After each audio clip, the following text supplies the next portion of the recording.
My housewarming, my sister announced. Your $960,000 house ice perfect for my kids? Then Mom said, pack your bags.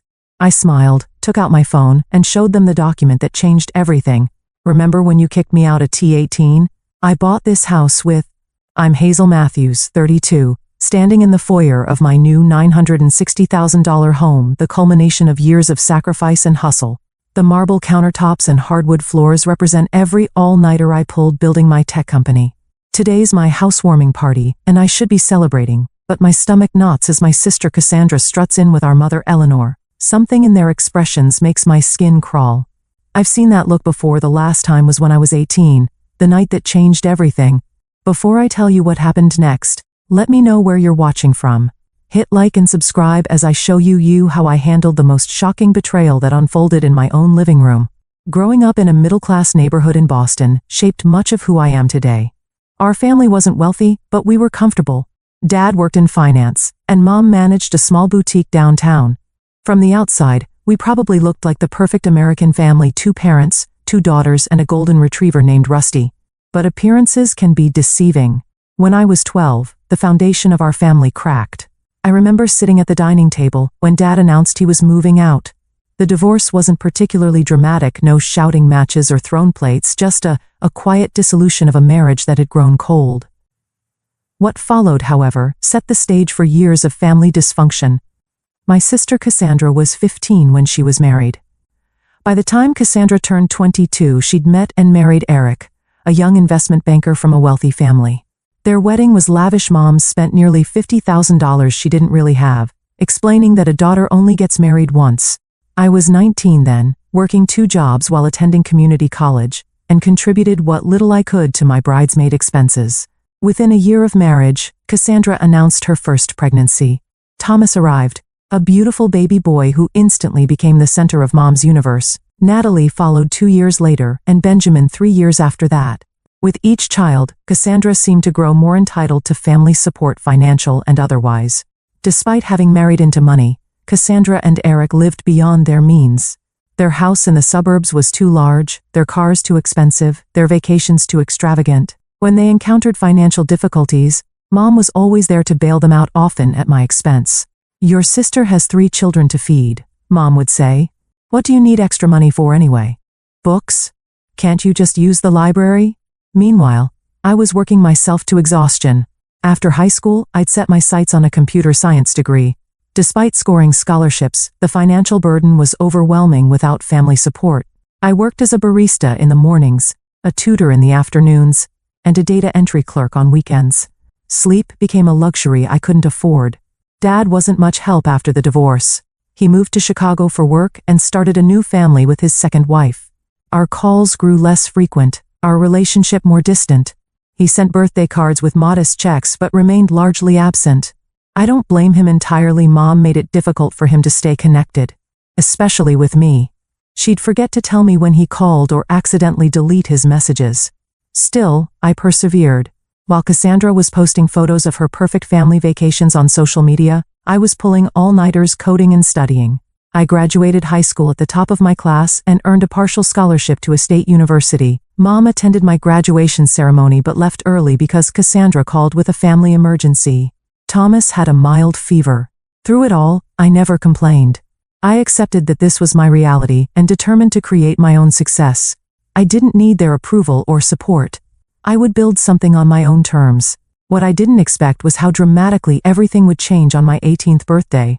That night redefined our family dynamics and set me on a path I never anticipated, a path that ultimately led to the confrontation at my housewarming party 14 years later. My 18th birthday fell on a Tuesday. I remember because I'd arranged my work schedule to have the evening off, a rare occurrence. I didn't expect much of a celebration. Cassandra and Eric had just announced they were expecting their 3rd child, and family attention was firmly focused on that news. Still, turning 18 felt significant. I was legally an adult, finishing my final year of high school, and had been accepted to 3 universities with partial scholarships.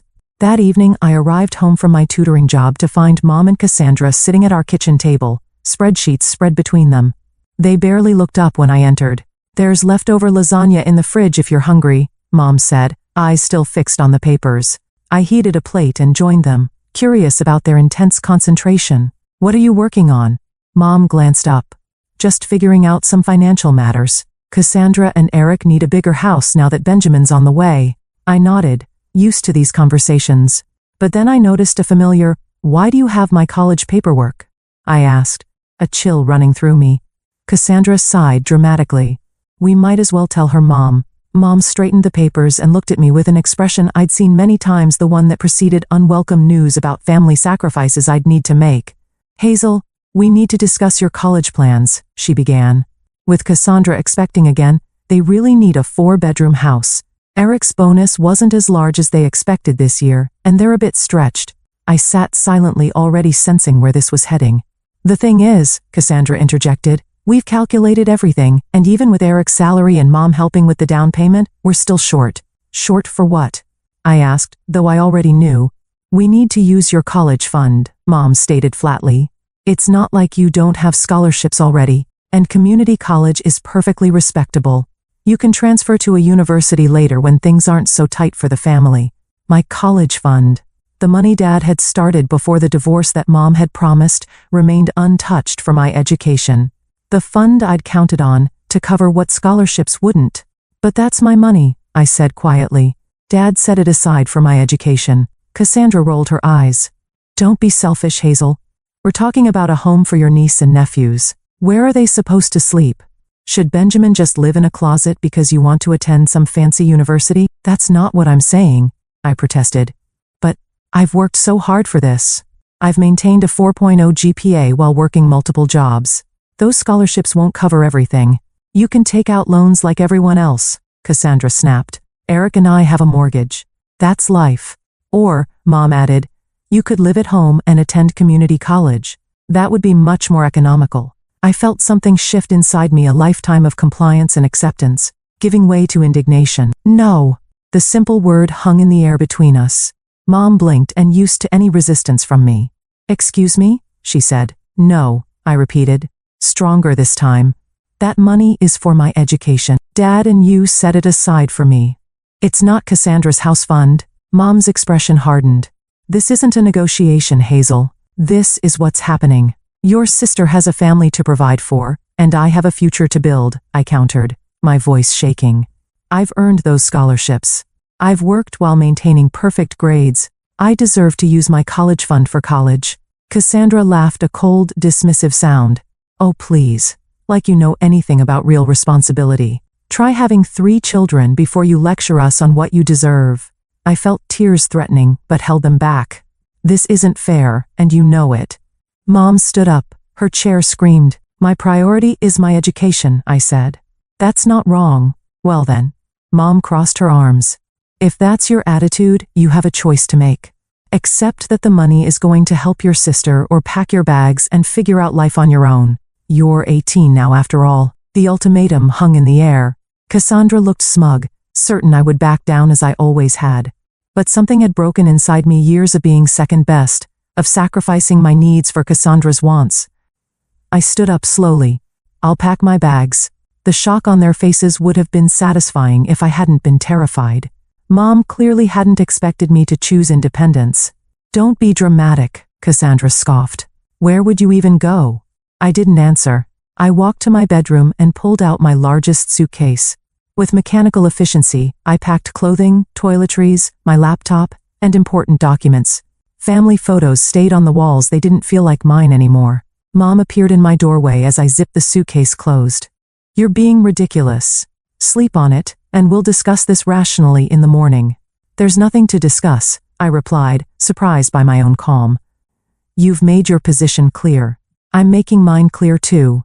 I wheeled my suitcase past her, grabbed my backpack from the hook by the front door, and stepped out into the night. No one called after me. No one tried to stop me. That night, I slept in my car in the Walmart parking lot, using my work uniform as a pillow. The next day, I went to my barista job as usual, saying nothing about my circumstances. For 2 weeks I maintained this routine, working my 3 jobs, sleeping in my car, showering at the gym where I had a discount membership. I told no one. On the 15th day, Professor Diane Reynolds, my computer science teacher, noticed me dozing in the library between classes. She gently woke me and asked if everything was all right. Something in her kind eyes broke my carefully maintained composure, and I told her everything. That evening she drove me to her house and showed me her guest room. "It's yours until you figure things out," she said simply. "No one should face this alone." Professor Reynolds became more than a teacher. She became my mentor, my advocate, and the first person who truly believed in my potential without conditions. She helped me secure additional scholarships, guided me through financial aid applications, and gave me a key reference for an internship that would eventually change my life. The night I was kicked out shaped everything that followed. It taught me that I was truly on my own, but also that chosen family could be more supportive than blood. Most importantly, it showed me my own strength, a strength I didn't know I possessed until I was forced to find it. With Professor Reynolds' support, I managed to cobble together enough financial aid, scholarships, and part-time work to attend a nearby state university rather than my dream school. It wasn't Boston University, but it had a solid computer science program, and I was grateful for the opportunity. College life was drastically different for me than for my peers. While they attended parties and joined clubs, I worked multiple jobs to stay afloat. I waited tables at a diner near campus in the mornings, worked at the university IT help desk between classes, and did freelance web development projects late into the night. Sleep became a luxury, social life non-existent. Despite this grueling schedule, I maintained a perfect GPA. The computer science curriculum came naturally to me, and I found myself helping classmates who struggled with programming concepts. One of these classmates was Stephanie Chin, a brilliant but unfocused student who would become my best friend and eventual business partner. Stephanie and I were opposites in many ways. Where I was methodical and cautious, she was impulsive and creative. I excelled at back-end programming. She had an eye for user experience and design. Together, we complemented each other perfectly. In our junior year, we started discussing an idea for a financial management app aimed at young adults. Most existing tools were designed for people already financially stable, not for those living paycheck to paycheck like we were. We recognized a gap in the market and believed we could fill it. Using the Campus Entrepreneurial Center's resources, we developed a prototype during our senior year.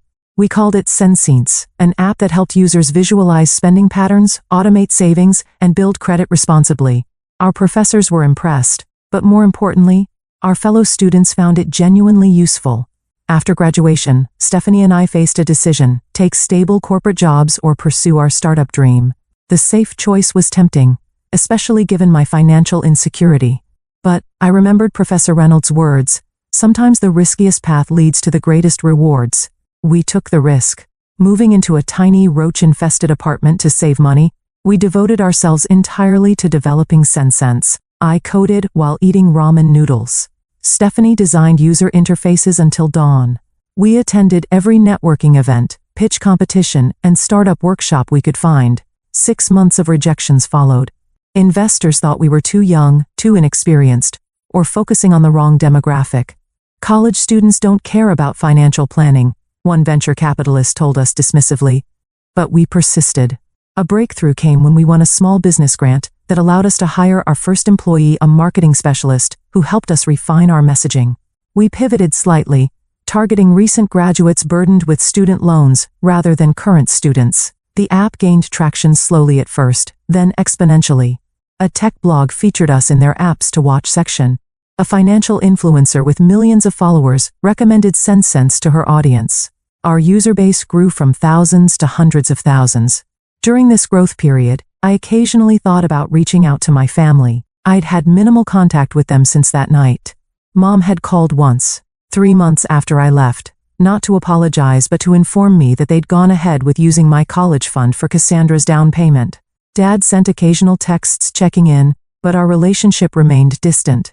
I focused instead on building my company and my life. The years passed in a blur of code, meetings, and gradual success. Stephanie and I moved from our dingy apartment to a proper office. We hired more developers, customer service representatives, and marketing specialists. Sense evolved from a simple budgeting app to a comprehensive financial platform. 5 years after launching, we received an acquisition offer from one of the largest financial technology companies in the country. The number was staggering, enough money to make both Stephanie and me millionaires several times over. After weeks of negotiations and soul-searching, we accepted. I was 30 years old and suddenly wealthier than I'd ever imagined possible. The scared 18-year-old sleeping in her car seemed like a different person entirely. With financial security came the freedom to make deliberate choices rather than desperate ones. I invested most of my windfall, donated to scholarships for first-generation college students, and finally allowed myself to think about creating a home, a real home, not just a place to sleep between work shifts. After months of searching, I found it, a beautiful craftsman-style house in an upscale neighborhood. At $960,000, it was a significant investment but well within my means. The 4-bedroom home had character and charm: hardwood floors, large windows, a wraparound porch, and a spacious backyard. It needed some renovations, but I saw its potential immediately. As I signed the closing documents, I thought about the irony. 14 years ago, my college fund had been taken to help buy Cassandra a larger house. Now I was purchasing a home worth nearly $1 million through my own efforts. During the renovation process, I received an unexpected message from my father. He'd seen news of Sunsense acquisition online and wanted to congratulate me. Our conversation was awkward but opened a door. He explained that he'd lost track of me after I left home and had been too ashamed to try harder to find me. He'd divorced again and moved back to Boston. Would I consider meeting for coffee? That coffee meeting was tense but healing. Dad apologized for his absence during my difficult years. He admitted to knowing about the college fund situation but feeling powerless to intervene. I didn't forgive him immediately, but I appreciated his honesty. We agreed to work on rebuilding our relationship slowly. During our conversation, he mentioned that Cassandra and Eric were having financial troubles again. Apparently, they'd had to downsize after Eric's company underwent restructuring. Mom was still supporting them however she could. They don't know about your success, Dad said. I haven't told them. I nodded, unsure how I felt about that.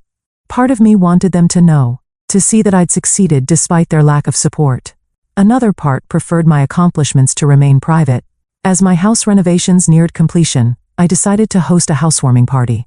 After some consideration, I added my family to the guest list.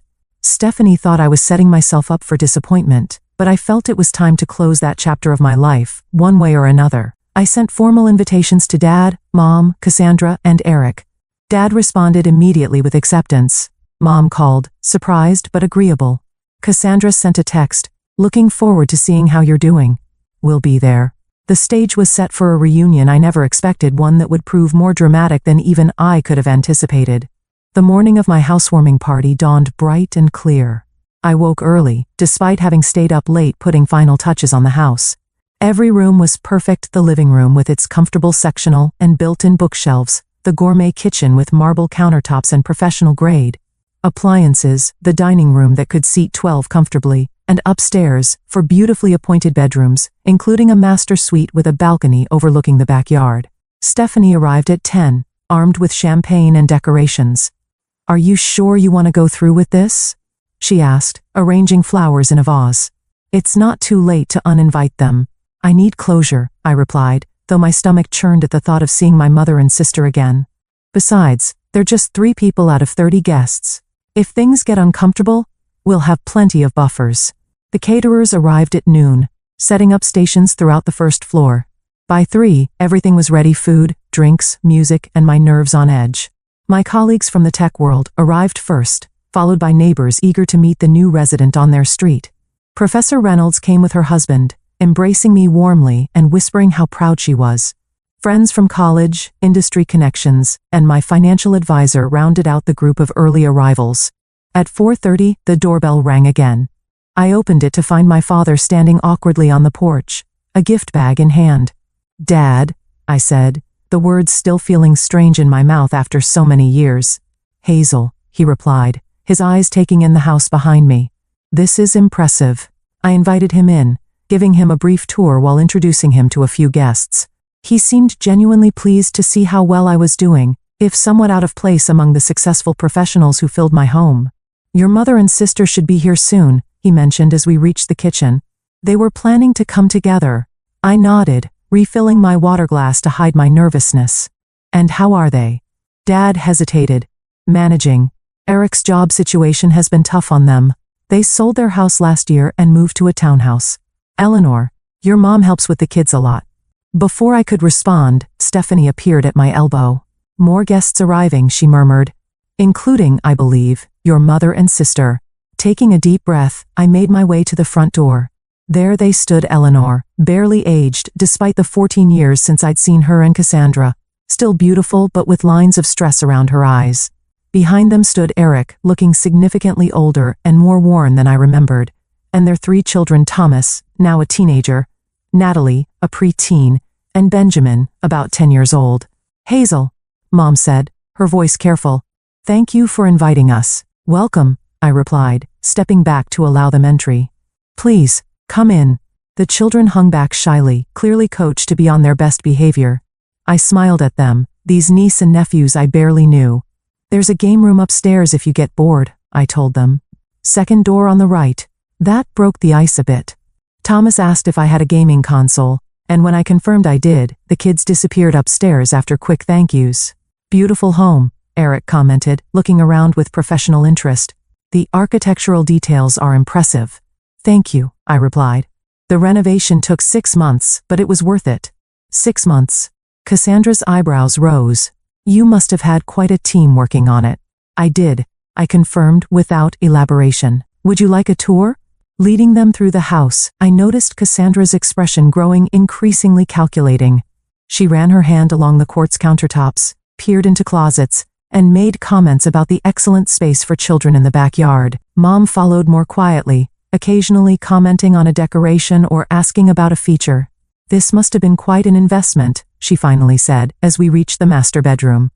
"It was," I acknowledged, "but I've been fortunate in my career." "What exactly do you do now?" Cassandra asked, sitting uninvited on the edge of my bed. "Dad mentioned something about an app." I gave them the abbreviated version of my success story, watching their expressions shift from polite interest to stunned realization. "You sold your company for millions," Cassandra clarified, her voice higher than normal. "We did," I confirmed. "The timing was right." The tour continued downstairs, where more guests had arrived. I introduced my family to Stephanie, to Professor Reynolds, to colleagues and friends who knew parts of my story. Throughout these introductions, I noticed Mom and Cassandra huddled in corners, whispering intensely. Eric seemed disconnected from their conversations, instead engaging genuinely with my tech industry friends. An hour into the party, I clinked a glass to gather everyone's attention.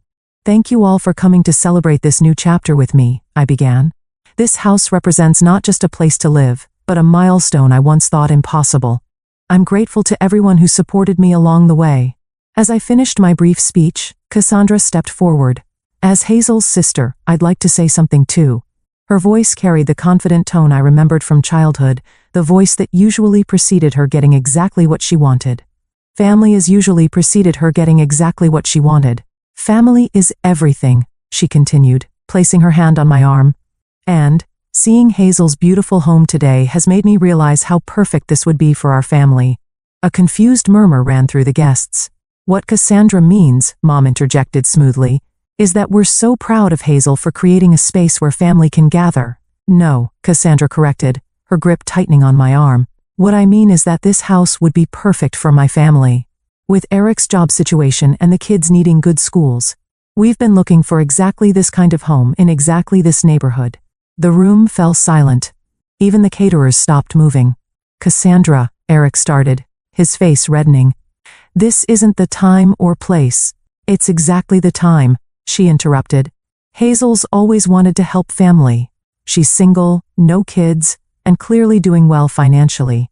This 4-bedroom house is wasted on one person when we have 3 growing children who need space and stability." Mom nodded in agreement.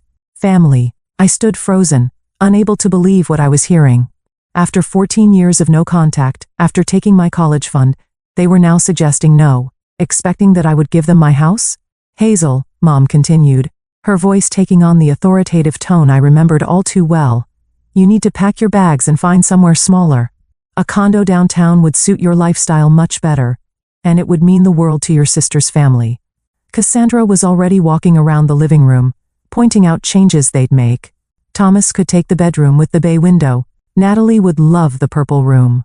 And Benjamin would have so much space for his toys in the smallest bedroom. Mom joined in. "After all Cassandra's been through, she deserves this. It's the least you could do as her sister." The room had gone completely silent. My guest looked between us in horrified fascination. Stephanie had moved to my side, her presence supportive but silent. I took a deep breath, feeling strangely calm despite the outrageous scene unfolding. I have something to show you, I said quietly, retrieving my phone from my pocket. Using the smart home system, I connected my phone to the large television in the living room. With a few taps, I pulled up a document and projected it onto the screen. What's this? Cassandra asked impatiently. This, I replied, is a restraining order I filed 14 years ago after you kicked me out on my 18th birthday. The room fell into stunned silence as the legal document displayed on the screen. Even the caterers had stopped moving, standing frozen with trays in hand. What are you talking about? Mom's voice broke the silence, her tone a mixture of confusion and indignation. We never kicked you out. You chose to leave. I kept my voice level, years of carefully maintained composure serving me well. You gave me an ultimatum on my 18th birthday, except that my college fund would go to Cassandra's down payment or pack my bags. I packed my bags. You didn't stop me. That was a disagreement, not an eviction. Cassandra scoffed, though her eyes remained fixed on the document. You were being dramatic. I slept in my car for 2 weeks, I replied simply. In February. In Boston. A murmur ran through the gathered guests. Dad stepped forward, his face ashen. I didn't know it was that bad, he said quietly. You never told me. Would it have mattered? I asked. He had no answer for that. I swiped to the next document on my phone. This is more interesting though. This is why I filed the restraining order.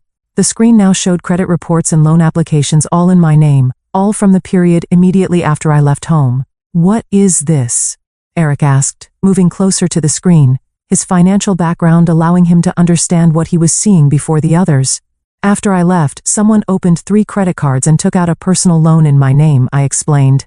They had my social security number, my birth certificate, and enough personal information to pass security questions. The total debt was just over $45,000. Mom's face had gone white. Cassandra suddenly became very interested in her wine glass. Fortunately, I continued, the detective who helped me was thorough. The credit cards were used at stores Cassandra frequented. The loan money was deposited into an account that then transferred the exact amount to your joint checking account, Eric. Eric turned slowly to face his wife. You told me that money was from your mother. A gift to help with the down payment. It was? Cassandra insisted. Mom helped arrange it by committing identity theft against your own daughter. Professor Reynolds spoke up, her academic demeanor giving way to protective anger. That's a felony, in case you weren't aware. I'm sure there's been some MS. This is the police report I filed. I had enough evidence to press charges for identity theft and fraud. The detective was particularly interested in this loan application. I zoomed in on a signature where someone attempted to forge my signature but spelled my middle name incorrectly. Cassandra's hand shook so badly she had to set down her wine glass. If you filed charges, why weren't we arrested? She challenged, though her voice lacked conviction. Because I didn't pursue it, I answered simply. I was 18, terrified, and despite everything, you were still my family. So I made a deal with the detective. I would pay off the fraudulent debts myself if they documented everything but held off on prosecution. I swiped to another document. This is proof of payment. Every cent of that $45,000 plus interest paid by me over 3 years while I was putting myself through college. Working 3 jobs, sleeping 4 hours a night, eating ramen noodles to survive while paying off debt I never incurred. Eric looked physically ill. I had no idea, he said, his voice barely audible. Cassandra told me her parents were helping with the down payment as a gift. Just one parent, I corrected gently. And it wasn't a gift. It was theft. Mom finally found her voice. You're twisting everything to make yourself the victim, she accused. We've always done everything we could for you. Sometimes families need to make hard choices for the greater good. The greater good. Dad's voice rose unexpectedly. Eleanor, she was 18. Our daughter. And you stole from her. Mom turned on him. Don't you dare judge me, Michael. You walked away. You left me to handle everything. I left you, not our daughters, he retorted. And I certainly didn't authorize you to steal Hazel's college fund or commit fraud in her name. I knew about the college fund, he admitted, turning to me. I'm sorry I didn't fight harder for you. But the credit cards, the loan? I had no idea. I nodded, accepting his partial apology for what it was. Cassandra, seeing support crumbling, changed tactics. It was a difficult time, she said, tears welling in her eyes. We had a baby, needed a home. Mom was just trying to help us and you weren't around to ask. If you'd stayed, communicated, maybe things would have been different. Maybe, I acknowledged. But that doesn't justify fraud. I swiped to another document. This might interest you too, Eric. While investigating the identity theft, I discovered quite a bit about your family finances. These are records of 6 failed business ventures Cassandra invested in without your knowledge, using joint funds. The total losses exceeded $200,000 over 8 years. Eric's face drained of color. What business ventures? Her college friend Megan's clothing boutique, her cousin's restaurant, a subscription box service for luxury pet products. Among others I listed. All failed within a year. All received substantial investments from your family accounts. Those were personal loans to friends, Cassandra protested weakly. They were going to pay back everything with interest. Is that why you hid the paper? The room had become uncomfortably tense. Guests were looking for exits, unsure whether to stay for this clearly private family meltdown. I think, I said clearly, that we've gotten off track. You came here today to claim my home for yourselves, based on the assumption that I would once again sacrifice my needs for Cassandra's wants. I'm making it clear that will never happen again. So, you'll throw your own sister's family out on the street? Mom demanded. Where is your compassion? My compassion? I laughed, though there was no humor in it. Where was your compassion when I was sleeping in my car in winter? Where was your compassion when you stole my identity and left me with crushing debt before I'd even started college? Mom opened her mouth, then closed it again. I'm not throwing anyone out on the street, I continued more gently, but I'm not giving up my home. If you need financial help, I'm willing to discuss setting up education funds for Thomas, Natalie, and Benjamin. They're innocent in all this, and I'd like to know my niece and nephews. We don't need your charity, Cassandra snapped, though Eric's expression suggested otherwise. It's not charity, I replied. It's family helping family the right way. Mom grabbed her purse. I think we've heard enough. Cassandra, children, we're leaving. The children are upstairs playing video games, I reminded her. And, I think Eric might want to stay. Eric nodded slowly. I need to understand exactly what's been happening with our finances, he said. Kids will be fine for a while longer. Fine, Mom snapped. Cassandra, let's go. As they moved toward the door, Stephanie stepped forward. I think that's best. This is supposed to be a celebration of Hazel's new home, not a venue for attempted property theft. Mom's face flushed dark red. How dare you? This is a family matter. Yes, Stephanie agreed. And Hazel's chosen family is here to support her. You might want to think about what real family support looks like before you return. After they left, the party slowly regained its momentum, though conversations inevitably centered on the dramatic confrontation. Eric remained, speaking quietly with my financial advisor in a corner, occasionally glancing at his phone as though seeing texts from Cassandra. Later, as guests began to leave, he approached me. I owe you an apology, he said formally. I had no idea about the identity theft or the investments. I knew about the college fund, but Cassandra told me you had agreed to it. Would it have mattered if you'd known the truth? I asked. He considered this. I'd like to think so, but honestly, I was different then. Success and money were all that mattered. He glanced around the room. Looking at what you've built on your own, I realize how misguided my priorities have been. What will you do now? I asked. Have a very difficult conversation with my wife, he replied grimly, and probably contact a divorce attorney. The financial deceptions are too significant to ignore. I felt a surprising pang of sadness for my sister. For all her flaws, I'd never wished for her marriage to end. I meant what I said about education funds for the children, I told him. Regardless of what happens between you and Cassandra. He nodded gratefully. They'd like to know their aunt. Especially Thomas, he's interested in programming. After Eric left to collect the children, Stephanie and I began cleaning up. Well, she said, loading glasses into the dishwasher. That was the most dramatic housewarming I've ever attended. I laughed, feeling lighter than I had in years. Not exactly the closure I expected, but closure nonetheless. Do you think they'll try to contact you again? She asked. Mom and Cassandra? Eventually, when they need something, I closed the dishwasher and straightened up. But next time, I'll be prepared. No more doormat Hazel. As the last guest departed and quiet settled over my new home, I walked through each room, appreciating what I'd built, not just the physical structure, but the life it represented. A life earned through perseverance, hard work, and the courage to stand up for myself when it mattered most. The days following the housewarming were surprisingly peaceful. I had expected harassment from Mom and Cassandra, angry calls, manipulative texts, perhaps even unannounced visits. Instead, silence. It was Eric who contacted me, requesting to meet at a coffee shop near his office. Cassandra moved in with your mother, he informed me over lattes 3 days after the party. She took the kids for now, but we've agreed to equal custody while we sort things out. I'm sorry about your marriage, I said sincerely. He shrugged, looking both exhausted and relieved.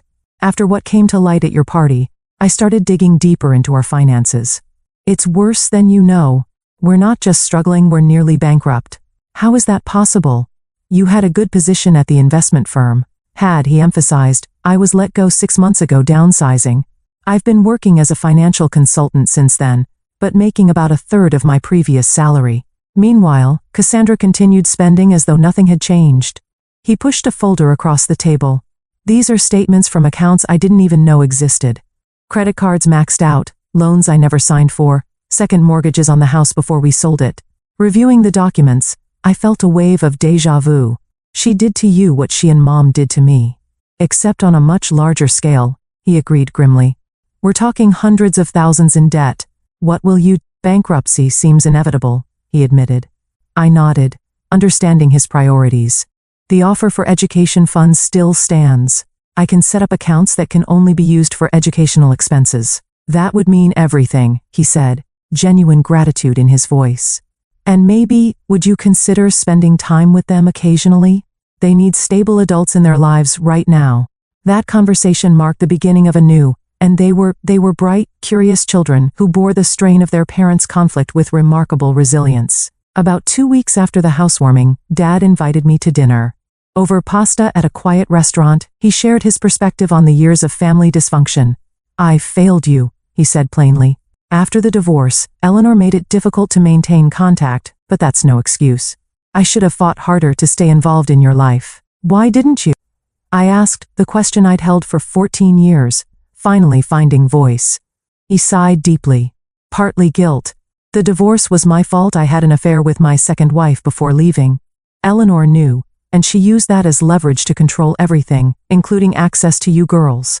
This revelation shifted my understanding of our family dynamics, though it didn't excuse his absence.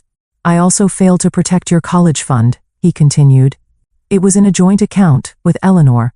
I trusted her to use it appropriately despite our problems. When I found out what happened, I was too ashamed to confront you about it. You could have helped me, I pointed out when I was sleeping in my car. I didn't know, he insisted. Eleanor told me you'd moved in with a friend from school. By the time I learned otherwise, months had passed and you'd stopped responding to my messages. We talked for hours that night, untangling years of misunderstandings, half-truths, and outright lies. Dad wasn't blameless, but I came to understand he had been manipulated by Mom almost as much as I had been. Your mother wasn't always like this, he explained.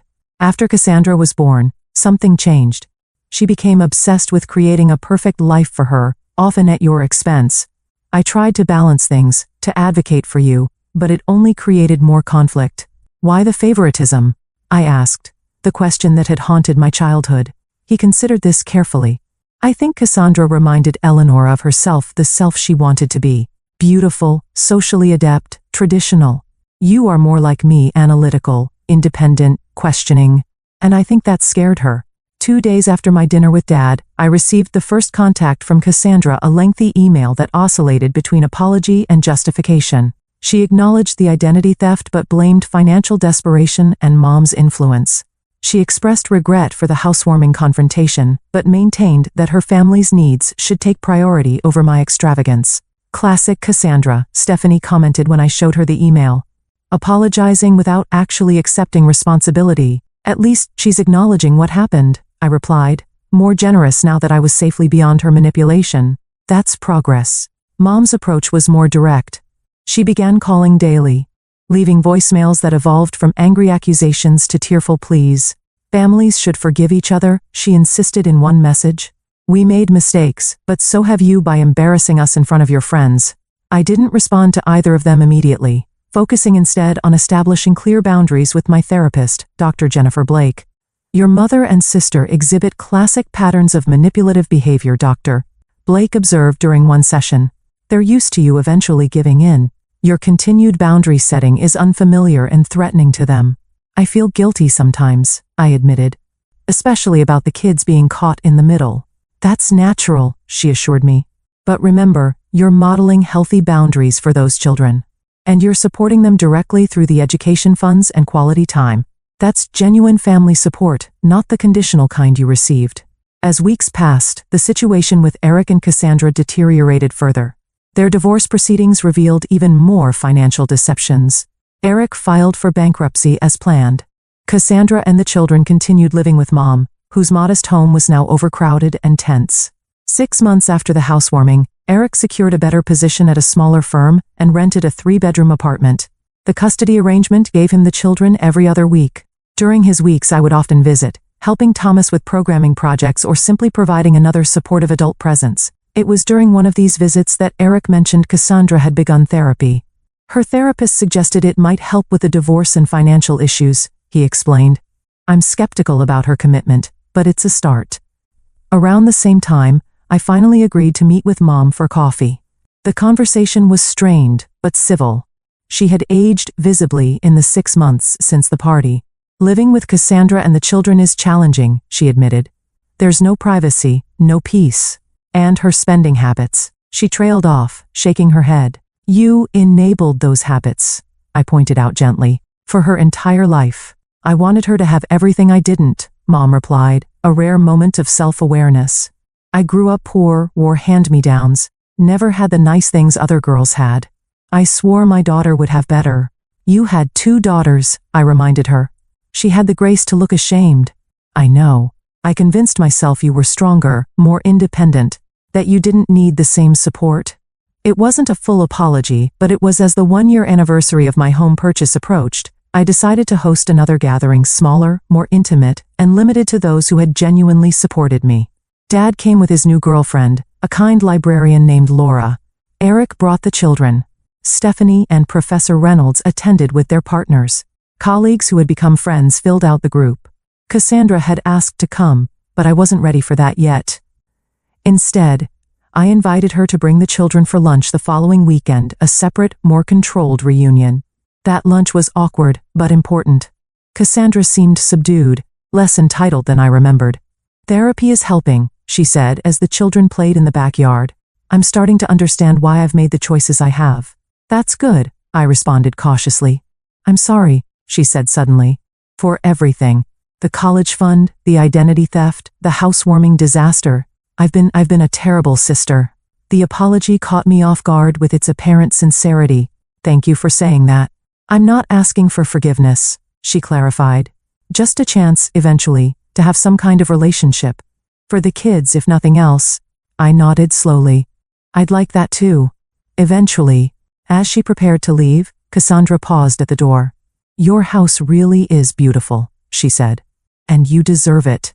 That simple acknowledgement, more than anything else, suggested that real change might be possible not just in our relationship, but in Cassandra herself. The journey from that terrible night at 18 to now had been longer and more difficult than I could have imagined.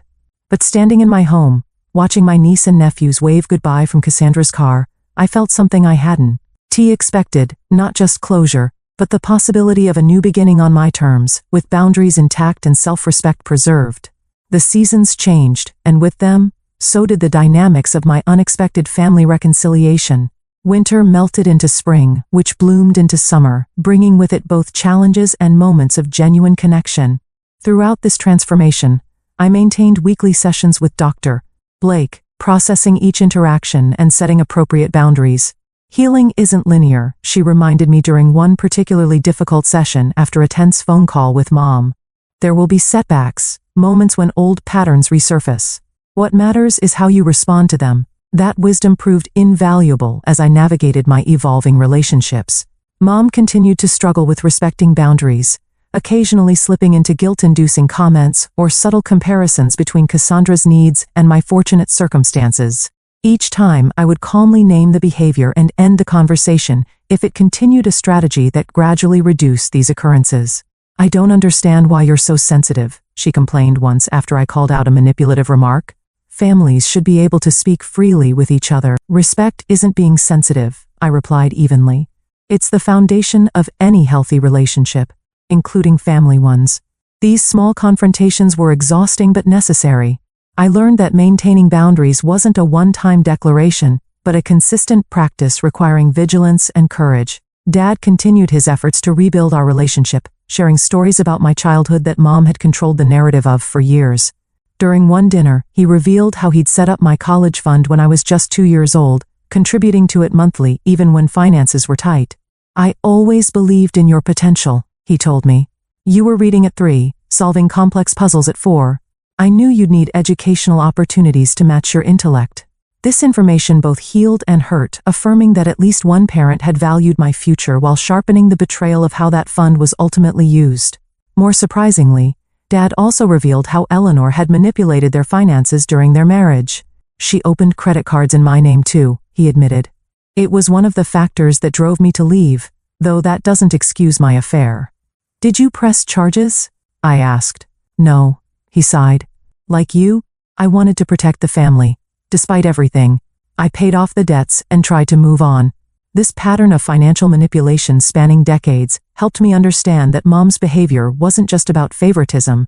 It reflected deeper issues with control, entitlement, and perhaps undiagnosed mental health challenges. Meanwhile, Cassandra's journey through therapy seemed to be yielding genuine growth. Our monthly lunches with the children evolved from awkward to cautiously pleasant. She found a job as an administrative assistant at a local company, her first real employment since marriage, and moved in a small apartment when living with Mom became unsustainable for both of them. I never learned to stand on my own, she confessed during one of our meetings. Mom did everything for me. Then Eric took over. When everything fell apart, I had no idea how to function independently. Watching her struggle with basic adult responsibilities, budgeting, meal planning, home maintenance, I felt an unexpected compassion. Cassandra had been as much a victim of Mom's dysfunction as I had been, just in a different way. Her golden child status had crippled her ability to develop resilience and self-sufficiency. The children adapted to their new reality with remarkable flexibility. Thomas, now 11, thrived in the coding club I connected him with. Natalie discovered a passion for science that neither Cassandra nor Eric had noticed. Benjamin's dinosaur obsession evolved into a broader interest in natural history. I established college funds for each of them, structured so the money could only be used for educational purposes of protection against history repeating itself. Eric and I developed an unexpected friendship built on mutual respect. He had faced the financial disaster head-on, slowly rebuilding his credit and career, while being a more present father than he'd ever been during his marriage. The bankruptcy was humiliating, he admitted.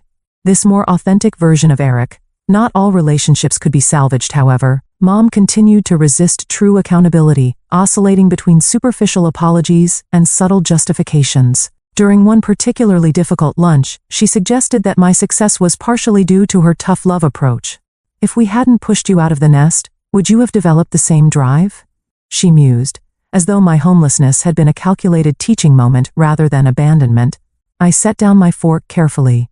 That's like saying abuse makes people stronger. Some survive despite it, not because of it. I succeeded in spite of how you treated me, not because of it. She changed the subject quickly, uncomfortable with direct confrontation as always. These moments reinforce Dr. Blake's assessment that while Mom might improve her behavior to maintain contact, true remorse or insight might never come. Some people aren't capable of the depth of self-reflection necessary for genuine change, Doctor. Blake explained. You can adjust your expectations accordingly and decide what kind of limited relationship, if any, serves your well-being. By the time my house's 1-year anniversary arrived, I had established clear parameters for family interaction, monthly lunches with Cassandra and the children, occasional coffees with Mom, regular dinners with Dad, and more frequent time with the kids during Eric's custody weeks. To mark the occasion, I hosted a small gathering, a deliberate contrast to the previous year's dramatic housewarming. Stephanie brought her new fiancé. Professor Reynolds and her husband attended. Dad came with Laura, their relationship now serious. Eric brought the children for a few hours. Even Cassandra made a brief, pleasant appearance. Mom was notably absent, her choice after I refused to invite certain toxic family friends she'd insisted should be included. It was a small but significant victory in maintaining my boundaries. As evening fell and guests enjoyed dessert on the patio, Thomas approached me with his laptop. "Aunt Hazel, can you look at my code? I'm trying to build a game, but the graphics won't render properly." We sat together on the porch swing, troubleshooting his JavaScript errors while fireflies blinked in the gathering dusk. The simple moment, an aunt helping her nephew, family supporting family in healthy ways, brought tears to my eyes that I quickly blinked away. "You okay?" Thomas asked, noticing my emotion. "More than okay," I assured him. "Just happier here." Later that night, after everyone had left, I walked through my home, truly mine in every sense. The house had become a sanctuary, not just from the outside world, but from the damaging family patterns that had nearly destroyed me. Within these walls, I had established new traditions, new relationships, and a new definition of family, based on mutual respect rather than obligation or manipulation. My journey from sleeping in my car at 18 to owning this beautiful home at 32 wasn't just about financial success. It was about reclaiming my worth, establishing healthy boundaries, and building a life aligned with my values rather than others' expectations. The relationships with my family would likely always be complicated. Mom might never fully acknowledge the harm she'd caused. Cassandra's growth might have limits. Dad's efforts to make amends couldn't erase years of absence. But I no longer needed their validation or approval to feel complete. The frightened 18-year-old who drove away from her childhood home with nowhere to go had found not just shelter, but strength. She had discovered that family is sometimes chosen, not born, and that standing in your truth, however painful, leads to authentic connection rather than the hollow performance of obligation. As I settled onto my porch with a cup of tea, watching the stars emerge in the summer sky, I felt a profound peace. The journey hadn't been easy, but it had led me exactly where I needed to be, home in every sense of the word. Have you ever had to set difficult boundaries with family members? I'd love to hear your experiences in the comments below. Remember that protecting your peace isn't selfish, it's necessary for your well-being. Like this video if it resonated with you, subscribe for more stories about overcoming family challenges, and share with someone who might need to hear that it's okay to stand up for themselves. Thank you for being part of this journey with me, and remember, your worth isn't determined by those who failed to see it.